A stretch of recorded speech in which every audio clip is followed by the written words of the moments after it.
Hello, my name's Sam Breakgear and welcome to Brain's Byte Back.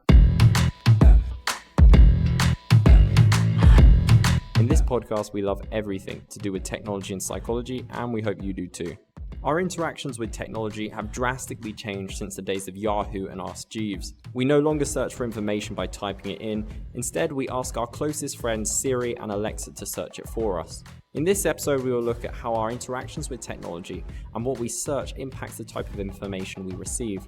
You will learn how the SEO industry is reacting to a change in our behavior, tactics they use to give results an edge, and how AI stands to change the SEO game. To discuss this, I am joined by the senior SEO and content manager at Publicize, a specialist tech PR agency that helps startups build their brands and grow their exposure, Rudi Davis. And for this week's special feature, we have Computer Says LOL, where we share a stand-up clip or a joke relating to technology. This week we have a clip from The Laugh Factory, where a stand-up comedian compares his neighbor's interactions with Alexa to a toxic relationship.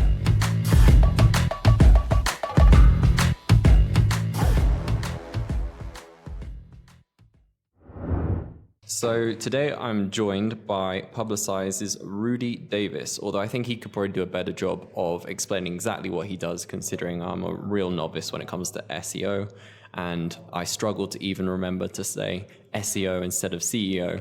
So Rudi, would you like to start off by saying a little bit about yourself, what you do here at Publicize, and also your experience in the world of SEO?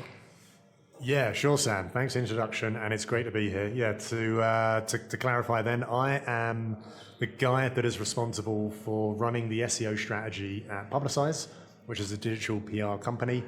And in kind of today's world, SEO and digital PR are almost two sides of the same coin.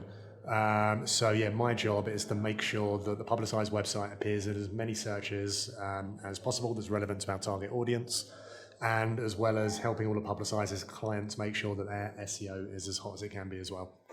Smashing. I hear you've earned the title SEO Godfather. Is that correct? How'd you get that? Did you have to kill off the previous SEO Godfather? I inherited it from my dad, who inherited it from his grandfather, so on and so on.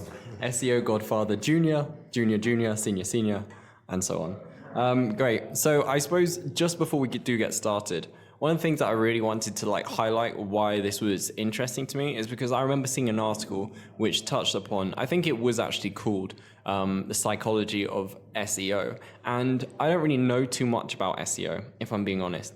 However, I do think it's interesting that it almost seems like it is so deeply entrenched in psychology. Essentially, you're looking for what do people want? What are they looking for? All these sorts of things, they're real kind of almost like deep psychological questions. And then you're boiling them down to the simple search engine sort of thing. You analyze how do we grab people's attention? What are they looking for? You ask these questions, which a lot of psychologists really would ask. And they seem like they're very much baked into psychology. Yet I've never thought of SEO as a kind of psychological topic until I saw this. And it also touched upon the point of how we interact with technology. For example, previously we would have typed in sushi restaurants best San Francisco, and that alone probably would have given you perhaps the results for the best sushi restaurant in San Francisco. Whereas now people search Siri, what's the best sushi restaurant in San Francisco? So that adds a whole different game to it. But really, before we get into all of that, I'd really want to know what do you think makes SEO so valuable, and why is it so valuable today? That was a pretty big introduction on the topic of SEO, and I absolutely agree with your points about the psychology behind SEO. You're really trying to understand what every user is trying to achieve with the search that they're typing in, and moreover with the metadata you can get from things like Google Trends, from SEMrush and Moz and that type of software. You can really understand, almost like the psyche of the world, what everyone is searching for, what the search trends are, what's on people's minds at that moment in time. So that is what, is really interesting about it. But going back to the point about what makes SEO valuable, I guess it goes back to the point that, most queries these days, be they looking for information on a fact, trying to find out how to do something, finding out more about a movie star, trying to do some research on someone you're thinking of hiring. Pretty much every search now, or every query you have now begins with a search on Google. And it's been that way for at least the last 10, 15 years. Since smartphones came along, I think that's the point when it reached ubiquity, where sort of before 2007, 2008. So back then, if you wanted to look something up, you'd have to make a mental note of it, or maybe you'd write it down, and then you wait until you were in front of your computer, then you'd search for it and find the answer. The tipping point obviously came when the smartphone revolution came at the end of the last decade, and from that point on, we're never more than a couple of seconds away from putting anything into Google and pretty much straight away getting the answer that we want. So that is why it's fundamental to the functioning of everyday life. It's pretty much fundamental to how you probably navigate around a city you've never been to before, how you find out what to do, how you find out where there's a good restaurant next to you, and then of course it's fundamental to pretty much all of your purchasing habits.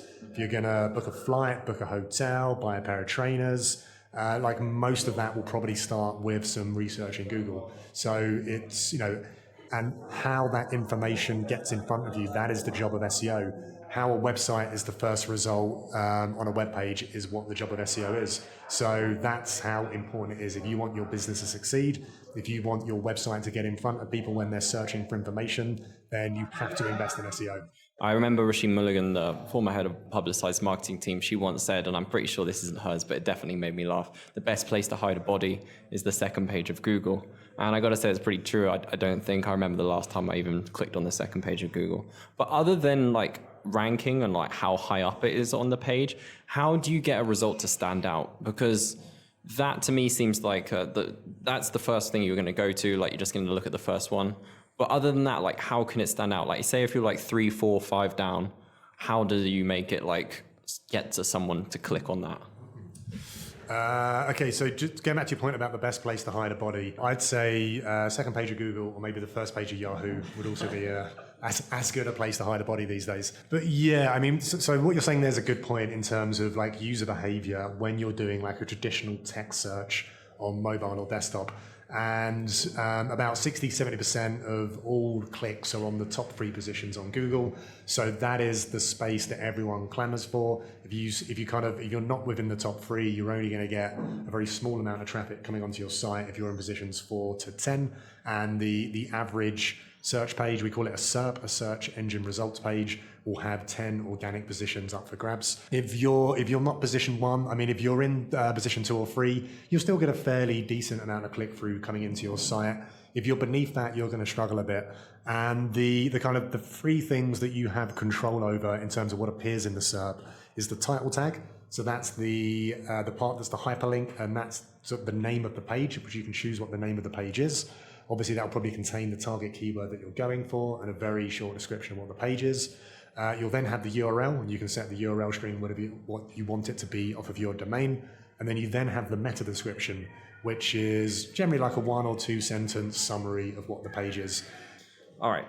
So the main thing that I was going to ask you, and like I said, the inspiration for this, I suppose, episode of the podcast is how we interact with technology is changing. Like I mentioned, beforehand we would have searched for results using text. Now it's increasingly common to use our voice.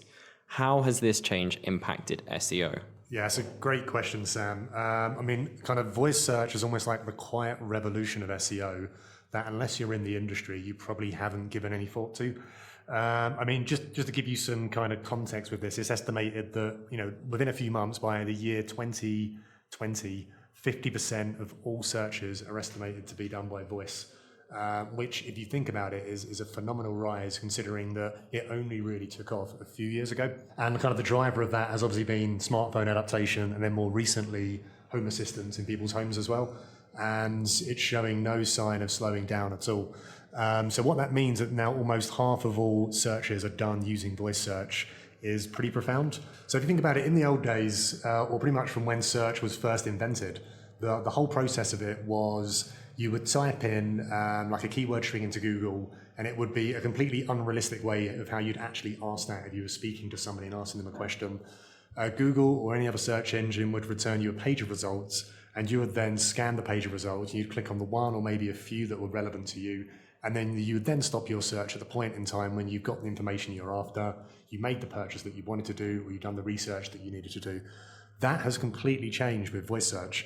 Now with voice search, users ask Google a conversational question as if you're asking another person, and then Google tries to answer that within a sentence or two. It does this by reading out the rich snippets, which I mentioned earlier, that now appear in a lot of searches that you do when you're just doing normal text search.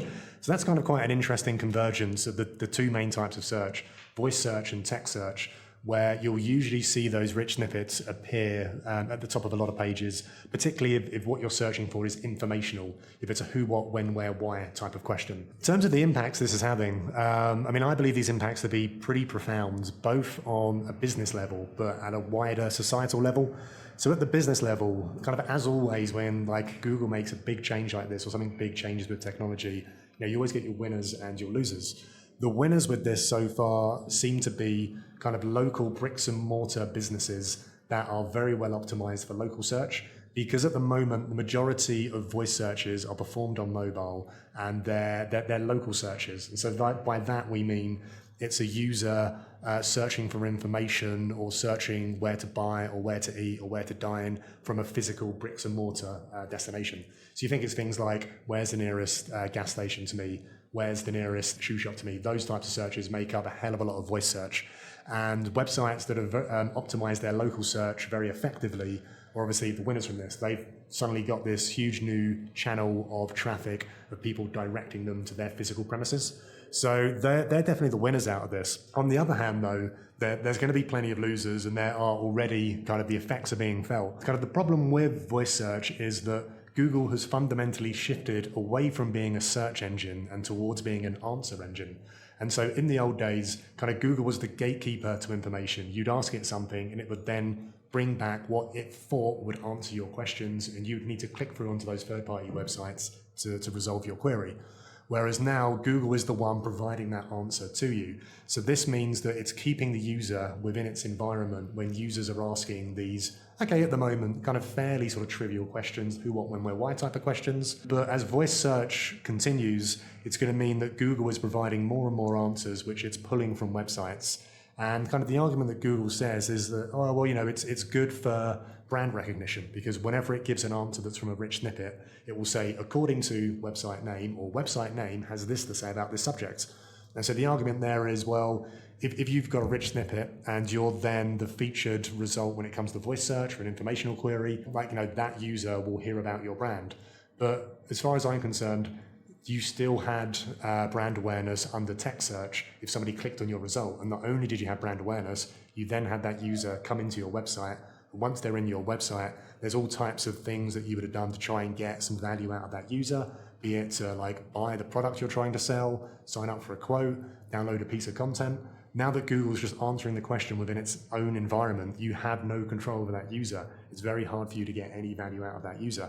And that kind of hits head on the trend towards content marketing that has really driven a lot of digital marketing over the last kind of 5-10 years, where a lot of companies have invested a lot of money in kind of informational content to capture people making informational searches.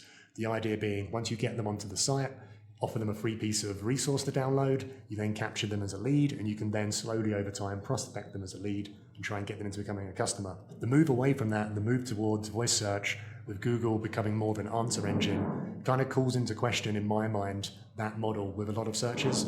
So I think that as voice search gets more and more common and we get all more comfortable using it for more and more complex types of searches, then that could have a real impact on businesses that rely on content marketing to get a lot of leads coming in.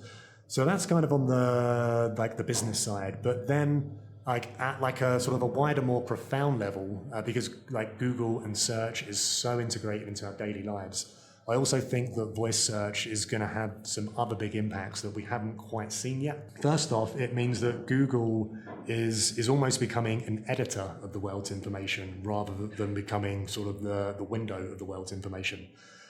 So if you kind of think about subjects where there may not be a consensus of opinion, so things such as nutrition, where there's so much contradictory advice out there about certain meats being good for you or bad for you, how much alcohol is like a good daily limit, a bad daily limit, are eggs bad for cholesterol, all of these questions where there isn't really that consensus of opinion.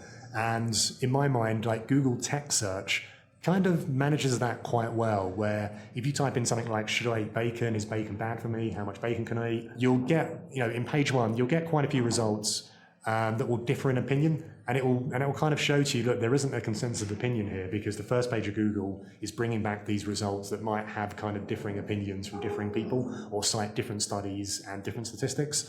Whereas if you ask that same question using voice search, like Google can only really provide that answer in a couple of sentences. So what it does, it has to remove all nuance from any kind of search that you're asking to provide you with a succinct answer.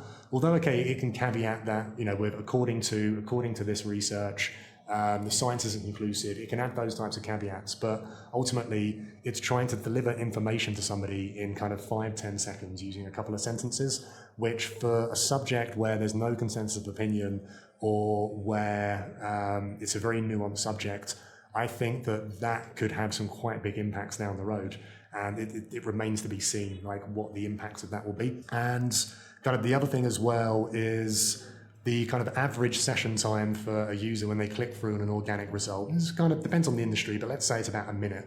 So, I mean, it doesn't sound that long, but it's still like, if you think a minute is still a fairly long amount of time to scan a web page and to kind of read the core bits of information. And within a minute, you can, the way pages are written now to be optimized for that type of user experience, you can pretty quickly pick out the different arguments, you can pick out the conclusions, the salient points. Like, that ability for the user to do that, again, is removed almost to zero if Google is just telling you the information in a couple of sentences. So once again, it limits the user's ability, I think, in my mind, to perhaps make fully informed decisions about some of these questions that it's asking. So, I mean, I think Google is obviously aware of this, and they know, they are the gatekeepers to the world's information. And this, of course, means they're becoming editors rather than, as I said earlier, becoming just the gatekeepers of the world's information.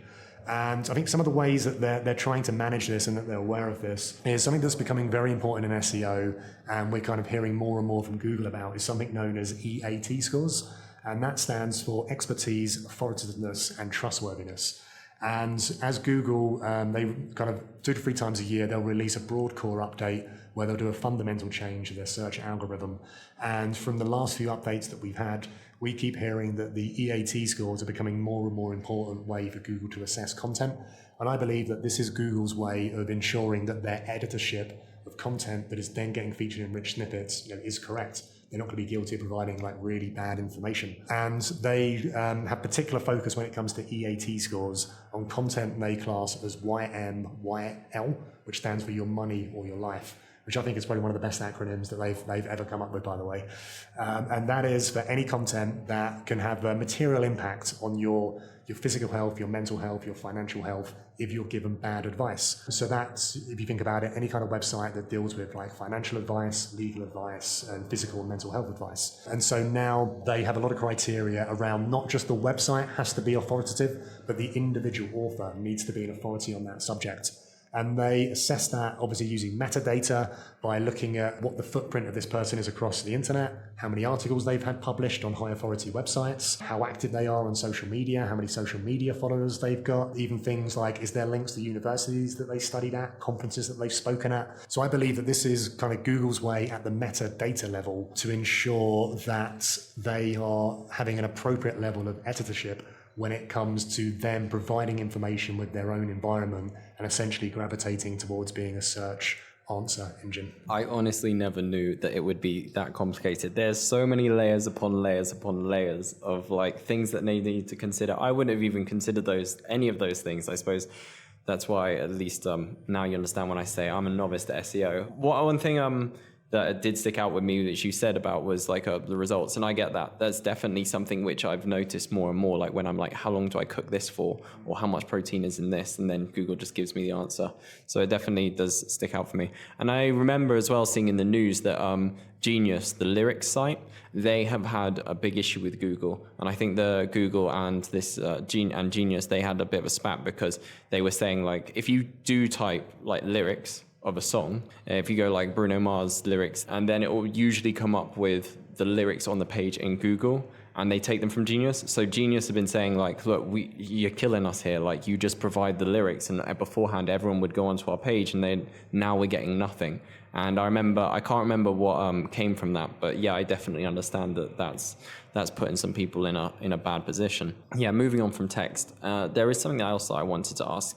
When it comes to grabbing attention, it seems that visuals are like a key thing. Whenever we talk about advertising, visuals really play a big part in grabbing people's attention.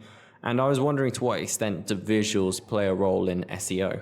Would you be able to tell us a little bit about that? Yeah, that's an interesting question. That's one I've never really been asked before. I suppose because at the front end on SERPs, so the search engine results pages, it's so uniform, and on desktop you don't really get many images pulled into search.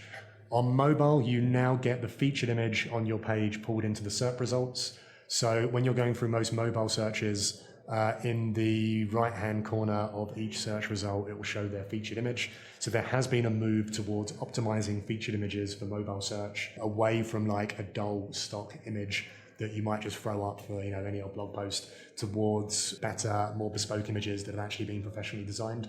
So I think that has had some impact on images becoming more important. So that's kind of at the front end. Once you actually click through to a website, it's still very important what that user does on your site. If the user quickly leaves your site, if they don't spend very long on your site, these are all user signals that Google can then use to kind of downrank your site on search results. So absolutely, when a user steps into your environment, it's vital that you keep them there as long as possible. They don't bounce from your page. And yeah, absolutely, one of the ways you do that is by creating just as visually stimulating environment as you can. So you're kind of talking about things within the header. You'd want to maybe create some nice bespoke icons, split up different sections into different background colors, have plenty of headings, plenty of subheadings.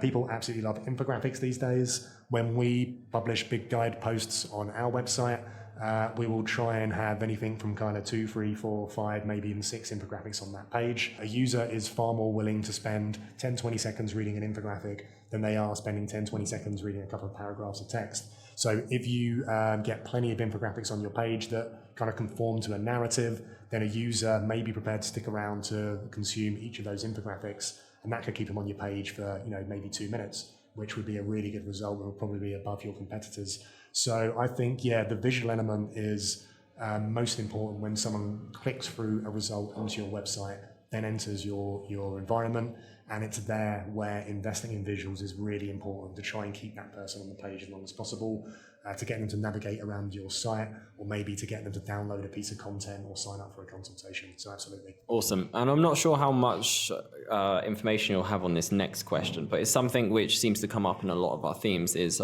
artificial intelligence. And it seems like AI is changing everything. Do you foresee AI impacting SEO in the future? And how do you foresee that kind of impact happening? Well, AI is definitely impacting SEO right now, and it has been for the past few years since Google released RankBrain, which is kind of a new ranking factor that was rolled out a few years ago, which, kind of going back to what I was just talking about assessing how users interact with a website, which is of particular importance there. But essentially what RankBrain does is, with every search that is now made in Google, there's no one set formula that Google will use to return those results. And RankBrain is constantly tweaking the importance that Google places on each variable for each search. So things like the importance it places on the number of backlinks you've got, the importance it places on the number of keywords you've got, the importance it places on the length of your post, the importance it places on the number of social shares you've got. All these ranking factors, which in the past used to be static, are now constantly tweaking, and Google will constantly tweak that using RankBrain based on real-time feedback it's getting from all of the other searches that happened, similar to that search term, and it's constantly tweaking it to find what the best results are. So for example, it will take feedback such as how long users spend on each result, how quickly they bounce, if they click from one result and then click on the next result down. And it also helps Google to understand searches as a human would understand a search, whereas in the past, if you typed in grey Sony PlayStation, which is, I'm actually stealing this example from Backlinko, the excellent Brian Dean website. If you typed in grey Sony PlayStation, it would search the web for pages that contain the words grey Sony PlayStation. It can understand that as an object, whereas now it can understand that you're searching for maybe like a PS1. and it would then probably, we could do a quick search here, but I imagine it would then tell you users also search for, and the other types of searches they were searching for. It would then probably display the other models that Sony had brought out since the year it came out. So it instantly understands, it can identify what it is you're searching for, and it can bring back related searches around it. I am absolutely not an expert on this. I'm just the guy that heads up SEO for a medium to small size digital PR company. But it's suffice to say that AI and SEO now enables Google to understand search queries as a human would understand a search query. And that is fundamental to how voice search operates. Excellent. Well, after being bombarded with all this information, I'm a little bit smarter. I still think I'd call myself an SEO novice because it just seems like you have to submerge yourself in all this information and keep up to date because it seems like it's constantly changing. So I don't think, unless I was to become your new, protege, I don't think I'm really ever going to keep up. There's an opening. Godfather. I see why they call you the Godfather now of SEO. Thank you so much, Rudy. That's pretty much all my questions for now. But if people do want to follow you and keep in touch with what you're doing, how can they find you online? Just connect with me on LinkedIn, Rudi Davis, or if you want to contact me directly at Publicize, it's rudy@publicize.co. Thank you. I also know you're no stranger to podcast yourself. You have a podcast as well. Do you want to share it with our listeners? Thanks for the plug, Sam. It's nothing to do with SEO, unfortunately, but it is a movie podcast called Reviews from the Closet, which is available from all good podcast players if you want to give it a listen. Awesome. Thank you so much. Exclusively for Brain's Byte Back listeners, for a limited time, Publicize is running a special promotional offer, giving listeners the first month free of a Publicize year-long strategy. To activate this promotion and learn more about Publicize's PR packages, you can contact Jennifer Poole, Publicize's head of sales, directly with the email jennifer@publicize.co. That's Jennifer, JENNIFER @Publicize, PUBLICIZE.co. And use the subject Brains Bite Back. Computer says lol. My roommate just got that little robot, Alexa. You can talk to it, tell it to do stuff, turn the lights on, turn the lights off. And Alexa is shitty at her fucking job. She is bad at it. And I share a bedroom wall with my roommate, and it just sounds like he's in an abusive relationship. He'll come home from work, he'll be like, Alexa, turn the lights on. Alexa, turn the lights on. Alexa, turn the goddamn lights on. I'm like, just hit her, dude. She's a robot. She can't feel it. It's not Westworld. But I'm scared of that Terminator shit, you know what I mean? So when he goes to work in the morning, I always pop my head in like, hey, Alexa, you doing okay? Heard Greg yelling at you.